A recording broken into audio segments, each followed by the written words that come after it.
우리가 인생을 살아가면서 여러 가지 시험을, 다양한 시련을 만나고 또 겪게 되고 그렇습니다. 믿음의 조상 아브라함도 삶을 살아가면서 얼마나 많은 다양한 시련과 시험을 겪었는지 모릅니다. 아들을 얻고 싶어 가지고 편법을 썼다가 그만 그게 가정의 문제가 돼 가지고 아주 큰 어려움을 겪었습니다. 주위에 여러 부족들과 늘 갈등과 긴장 관계에 있으면서 때때로 전쟁을 해야 하는 그런 어려움을 겪을 때도 있었습니다. 자, 그런데 그런 여러 가지 문제들이 다 잘 해결이 됐습니다. 이제는 편안하고 평화를 누리게 됐습니다. 다 정리가 됐습니다. 그런데 그런 때에 갑자기 아브라함에게 엄청난 시험이 닥쳤습니다.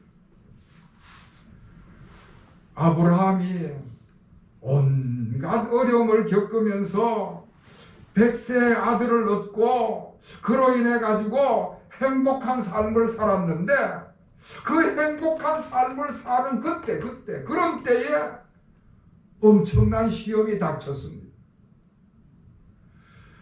오늘 본문의 사건이 바로 그 사건인데, 아브라함이 행복한 삶을 살고 있을 때 일어난 하나님의 시험의 사건이었습니다.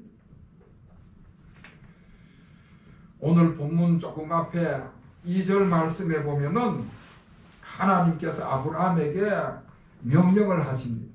아브라함아, 내 아들 내 사랑하는 독자 이삭을 번제로 바쳐라.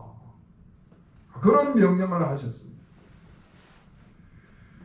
여러분, 아브라함이 우여곡절 끝에 100세의 아들을 얻었습니다.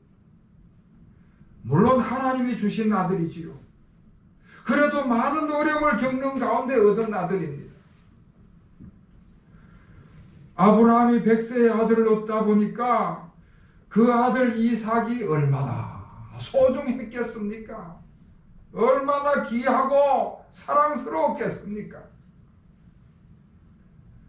그 아들이 너무나 소중하고 귀하다 보니까 아브라함이 그만 그 아들을 하나님보다 더 높은 곳에 뒀습니다. 여러분, 아브라함은요, 하나님 앞에 특별히 택함 받은 사람입니다. 하나님께서 그 아브라함을 통하여 한 민족을 이루시고자, 그 민족을 통하여 하나님의 일을 하시고자 특별히 계획을 가지고 택한 사람이 아브라함입니다. 그런데 그런 아브라함이 너무 귀한 아들을 얻다가 보니까 하나님 사랑하는 것을 게을리하고 하나님의 뜻을 헤아리는데 너무나 소홀했던 것이지. 그래서 하나님께서 그 아브라함을 시험하시기를 그 사랑하는 아들을 번제로 드려라. 그렇게 명령을 하심으로 시험을 하셨습니다. 여러분, 번제라고 하는 것은 짐승을 하나님 앞에 드리는 제사를 말합니다. 짐승을 잡아서 불살라서 그 짐승을 남김없이 말끔하게 태워가지고 드리는 제사가 번제라고 하는 제사입니다. 만약 오늘날 우리 보고 짐승을 번제로 드리라, 그러면 참 끔찍할 것입니다. 예배 시간에 짐승을 잡아서 예배를 드린다면은 참 그 광경이 기가 막힐 것입니다. 그런데 여러분, 하물며 짐승도 아니고 사람을 어떻게 제물로 드릴 수가 있겠습니까? 사람을 제물로 번제로 드려라 말씀을 하셨습니다. 저 중동 이슬람 국가에 가면요, 그 이슬람 종교에서는 아직도 사람을 참수형으로 그렇게 처하는 경우가 있습니다. 특히 그 이슬람의 수니파라고 하는 근본주의자들은요, 지난번에 보니까 미국에 동조를 했다고 가족들이 지켜보는 데서 그 아버지를 참수를 하는 거예요. 그 전에 우리나라 어떤 선교단체가 저 이라크에서 테러리스트에게 납치가 된 사건이 있었습니다. 그때 그 테러리스트들이 다 근본주의자들인데 그들이 요구하는 몸값이 안 온다고 해가지고 그걸 공개적으로 참수형을 시키는 그런 그 못된 짓을 하는 것을 봤습니다. 얼마나 잔인하고 야만적인지 모르죠. 사람을 제물로 드린다고 하는 것은 말할 수 없는 잔인한 일입니다. 그런데 하나님께서 아브라함에게 사랑하는 이삭을 아들을 번제로 드려라, 그런 기가 막힌 명령을 하셨습니다. 여러분, 우리 옛말에 부모님이 돌아가시면은 무덤에다 묻지만은 자식이 죽으면 가슴에 묻는다, 그런 이야기가 있습니다. 어떻게 사람을 제물로 드릴 수 있으며 어떻게 사랑하는 아들을 제물로 드릴 수가 있겠습니까? 인간의 이성이나 상식으로는 도저히 순복할 수 없는 그런 명령을 아브라함이 받았습니다. 다시 말해서 아브라함이 아주 굉장히 큰 시험을 당한 것이죠. 시험을 받은 것이죠. 자, 그런데 3절 이하의 말씀을 쭉 읽어보면은 아브라함이 순종하는 장면이 나옵니다. 도저히 받아들일 수 없는 명령, 도저히 복종할 수 없는 명령인데 아브라함이 순종을 하는 것입니다. 3절 이하의 말씀에 보면은 아브라함이 그 아들을 하나님 앞에 제물로 드리기 위해서 여행을 준비하는 장면이 나오고 제사를 준비하는 장면이 나옵니다. 그리고 3일 동안 그 제단을 쌓을 모리아 산을 향해서 쭉 여행을 하는 장면이 나옵니다. 여러분, 그 모든 장면을, 그 모든 과정들을 쭉 볼 때에 아브라함이 굉장한 갈등과 고민을 했을 것이다. 아들을 데리고 모리아 산으로 가면서 엄청난 갈등을 했을 것이다. 말로도 할 수 없는 고뇌와 교통을 겪었을 것이다. 그런 생각을 하게 됩니다. 그 여행을 하면서 얼마나 하나님을 원망하고 또 자기 자신의 삶에 절망을 했을 것일까. 그 3일 동안의 여행이 아브라함의 일생에 있어서 가장 긴 시간이 아니었을까, 그런 생각을 해보게 됩니다. 아무튼 그렇게 해서 모리아 산에 도착을 해서 같이 갔던 두 종은 산 아래에다 머물게 하고 아들에게 나무를 지우고는 아브라함은 칼과 불을 가지고 산으로 올라갔습니다. 그때 그 아들 이삭이 아버지에게 질문을 합니다. 아버지, 하나님 앞에 제사를 드리려면은 칼도 필요하고 불도 필요하고 나무도 필요하지만은 가장 중요한 게 제물이 아닙니까? 그런데 다 드리는 다 있는데 번제할 어린 양은 어디 있습니까? 여러분, 아브라함이 그 아들의 질문에 대답한 말씀이 오늘 8절 말씀, 여러분 8절 말씀, 8절을 우리 다 같이 읽겠습니다. 시작. 아브라함이 이르되 내 아들아 번제할 어린 양은 하나님이 자기를 위하여 친히 준비하시리라 하고 두 사람이 함께 나아가서 아멘. 아브라함 아들아 번제할 어린 양은 하나님이 자기를 위하여 준비하실 것이다. 그렇게 대답을 했습니다. 그런데 여러분, 사실 이 대답은 정확한 대답이 아닙니다. 정확한 대답을 하려면은 아들아, 내가 바로 재물이다. 그렇게 해야 정확한 대답입니다. 그런데 하나님이 자기를 위하여 번제할 어린 양을 준비하신다. 그렇게 대답을 했습니다. 아마 아브라함이 변명을 하기 위해서 그랬을 것입니다. 대답할 말이 궁색하니까, 대답을 제대로 할 수 없으니까 그 대답을 회피하느라고 그렇게 말을 했을 것입니다. 그리고 여러분, 예배를 드릴 때는 예배자가 예물을 준비하는 것이지 예배를 받는 분이 예물을 준비하는 것은 아닙니다. 하나님이 준비하신다는 것은 말도 안 되는 이야기입니다. 그래서 여러분, 이 아브라함이 왜 그렇게 대답을 했을까? 아브라함의 그 대답에는 의미심장한 뜻이 있었지 않았을까?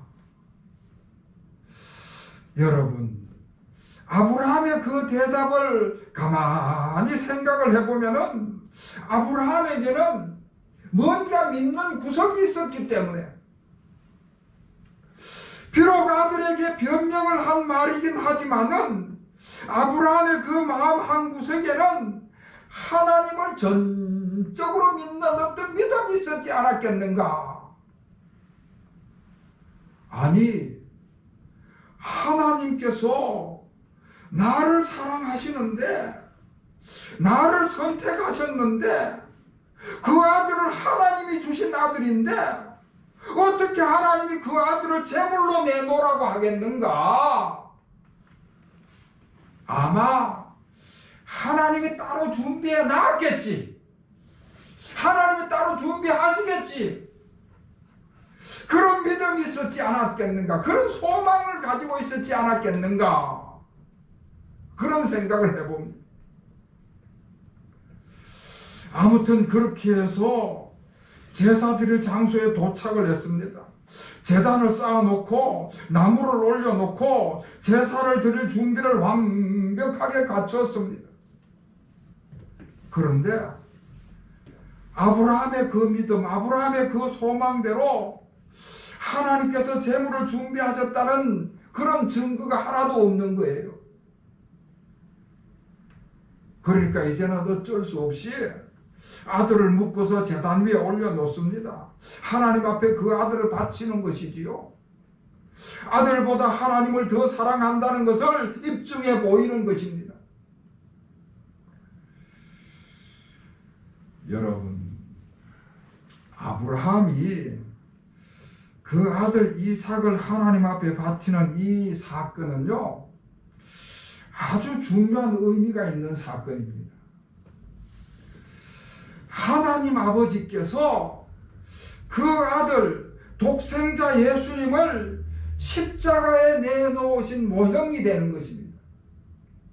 하나님께서 그 아들 예수 독생자를 십자가에 내놓으신 예시가 되는 사건이 바로 이 사건입니다. 아브라함이 사랑하는 아들을 하나님 앞에 드리는 것 같이 하나님께서 그 사랑하시는 아들, 하나밖에 없는 아들 독생자 예수님을 십자가상에 내놓으셨습니다. 그러니까 아브라함이 그 아들 이삭을 하나님 앞에 헌신한 것은 하나님께서 우리에게 헌신하신 것, 우리에게 희생하신 것을 보여주시는 모형이고 예시인 것입니다. 자, 그리고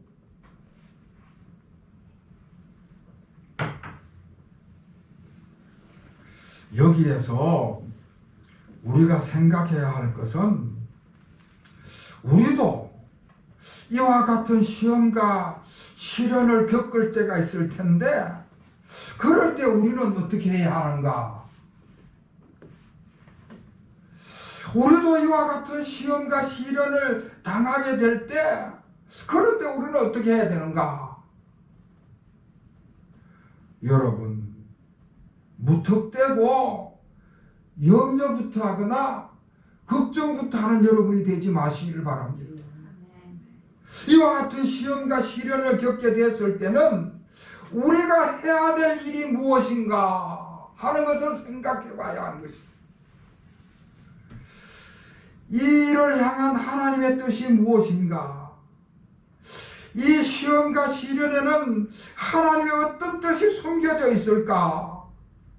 왜 하나님이 이런 시험을 내게 주시는 것일까? 이것을 먼저 분별하는 것이 우리가 가장 먼저 해야 될 일입니다. 그렇게 끊임없이 하나님의 뜻을 찾고 하나님께서 뭘 원하시는지를 꾸준히 찾아야 되는 것입니다. 그렇게 찾게 되면은, 그렇게 해서 하나님의 뜻을 분별하게 되면은, 그러면 이제 마음에 확신이 찾아오게 됩니다. 하나님의 뜻이 분명해지고 하나님이 뭘 원하시는지를 우리가 깨닫게 되면은 그 마음에 확신이 오게 되고, 그 확신이 오게 되면은 이제 그때 저절로 순종하게 되는 것입니다. 여러분, 순종이라고 하는 것은 그럴 때 생기는 것입니다. 아마 아브라함도 그때서야 하나님의 뜻을 깨달았을 것입니다. 아, 하나님께서 나를 시험하시는구나. 이건 도저히 불합리한 명령인데, 이 불합리한 명령을 하나님께서 내게 요구하시는 것은 분명히 나를 시험하실 목적이다. 도저히 받아들일 수 없는 명령을 요구하시는 것은 나를 시험하시는 것이다. 그래서 아브라함이 하나님 앞에 전적으로 순종을 하는 것입니다.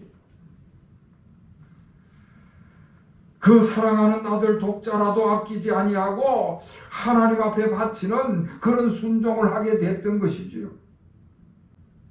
여러분, 그랬을 때 아브라함이 하나님의 시험에 합격을 했습니다. 하나님께서 아브라함이 하나님을 사랑하는 것을, 하나님을 경외하는 것을 확실히 알게 됐습니다. 그렇게 시험을 통과하고 나니까 하나님께서 놀라운 은혜를 아브라함에게 베풀어 주시는 것이지. 할렐루야. 아멘. 사랑하는 성도 여러분, 우리가 하나님을 기쁘시게 하는 방법은 하나님의 뜻을 잘 헤아려서 순종하는 데 있는 것입니다. 그렇게 하나님의 뜻을 분명히 깨달으면은 이제 전적으로 하나님을 의지하는 마음이 생기게 되고, 전적으로 의지하는 마음을 갖게 되면은 이제 그만큼 순종이 쉬워지는 것입니다. 그렇게 순종함으로 하나님께 믿음을 인정받으면은 하나님의 놀라운 은혜를 체험하게 되는 것이지요. 아브라함이 하나님께 전적으로 순종했을 때 하나님께로부터 놀라운 은혜를 받게 됩니다. 그 제일 첫 번째가 그 아들 이삭을 되돌려 받았습니다. 제단에 올려놓고 칼을 들어서 치려고 할 때 하나님의 사자가 나타났습니다.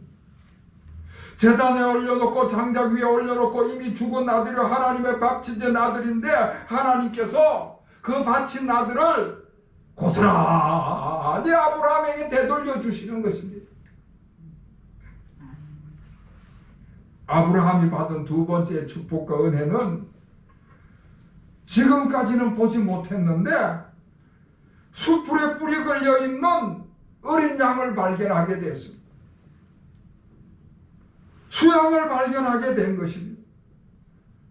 그래서 아들 대신에 그 아들을, 그 양을 하나님 앞에 제물로 바쳤습니다.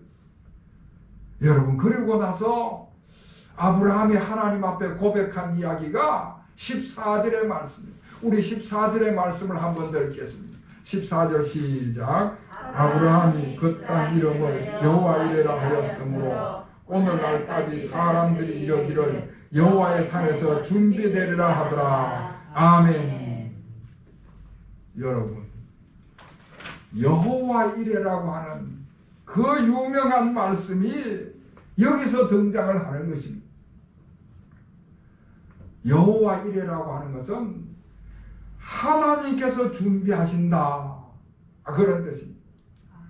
하나님께서 준비해 두셨다가 공급하신다, 그런 뜻입니다. 아까 우리가 8절 말씀을 다 함께 읽었는데 그 8절 말씀에서 아브라함이 뭐라고 그랬습니까? 아들아, 번제할 어린 양을 하나님이 자기를 위하여 친히 준비하시리라, 그렇게 이야기를 했는데 아브라함이 믿은 그 말 그대로 응답을 받은 것입니다. 하나님이 그 어린 양을 준비하셨다가 공급을 해주신 것입니다. 사랑하는 성도 여러분, 아브라함이 하나님의 뜻을 깨닫고 전적으로 믿음을 가지고 하나님 앞에 순종을 했을 때에 하나님께서는 미리 준비해 놓으셨다가 가장 필요한 때에, 가장 적절한 때에 그것을 공급해 주셨습니다. 여호와 이레라고 하는 것은 하나님께서 미리 준비해 두셨다가 공급해 주시는 것을 여호와 이레다 말씀하는 것입니다. 그리고 아브라함이 받은 세 번째 축복과 은혜는 15절 이하의 말씀인데 자손에 대한 축복의 말씀입니다. 하늘의 별과 같이 바다의 모래와 같이 그 숫자가 많으리라고 말씀을 하시면서 그 자손이 천하 만민 중에 복이 될 것이다. 할렐루야. 약속을 하셨습니다. 지금 현재 여기서 공급하실 뿐만 아니라 앞으로도 장래에도 하나님께서 예비하셨다가 공급하시겠다는 축복의 약속을 하시는 것입니다. 아브라함이 지금 여호와 이레를 경험했는데 앞으로도 너의 삶 속에서 여호와의 이레를 쭉 경험하게 될 것이라는 약속의 말씀입니다. 사람은 알지 못하지만은 하나님께서는 그 사람의 앞길을 다 예비하시고 준비하시고 필요할 때에, 적절할 때에 거기에 맞게끔 공급을 하신다는 말씀이지. 사랑하는 성도 여러분, 우리가 인생을 살아가면서 얼마나 시험과 시련을 여러 번 겪게 되겠습니까? 그럴 때마다 다시 말씀드리지만은 무턱대고 염려부터 한다거나 걱정부터 한다거나 두려워하고 불안해하지 마시기를 바랍니다. 우리 인생에 찾아오는 시험과 시련에는 틀림없이 하나님의 뜻이 숨겨져 있습니다. 분명히 하나님께서 원하시는 바가 우리 앞에 닥치는 시험과 시련 앞에 있을 것이라는 것이지. 그럴 때 기도하면서 하나님의 뜻을 분별하는데 힘쓰시는 우리 성도들이 되시길 바랍니다. 하나님의 뜻을 분별하고 확신을 하게 되면은 그때는 그 문제 앞에 순종도 쉬워지는 것이고, 그렇게 우리가 순종하게 될 때에 하나님께서 순종하는 자에게 미리 준비하셨다가 공급하시는 여호와의 일회의 축복을 베풀어 주실 줄로 믿습니다. 또 한 주간의 삶을 살아가실 때에 여러분의 삶 속에서 하나님의 뜻을 발견하시고 순종하는 삶이 되셔서 여호와 이레의 하나님을 만나는 놀라운 은혜를 체험하는 여러분이 되시기를 다시 한번 주의 이름으로 축원합니다. 기도하겠습니다. 하나님 아버지, 시험과 시련을 만날 때마다 하나님의 뜻을 분별하는 저희들이 되게 하여 주시옵소서. 하나님의 뜻을 분별하고 확신했을 때는 전적으로 순종하는 저희들로 삼아 주시옵소서. 무턱대고 불안해하고 염려하고 걱정하고 좌절할 것이 아니라 이 시험 속에, 이 시련 속에 하나님께서 어떤 뜻을 숨겨두었는지 분명히 분별하는 능력을 갖게 하여 주시옵소서. 끊임없이 주님과의 친밀한 교제를 통하여 하나님의 뜻을 발견하게 하시고 그 뜻에, 그 명령에 전적으로 순종하는 저희들이 되게 하여 주시옵소서. 하나님의 뜻에 순종함으로 인하여 우리 자신은 알지 못하지만 하나님께서 이미 예비하셨다가 공급하시는 여호와 일회의 은혜를 체험하는 저희들이 되게 하여 주시옵소서.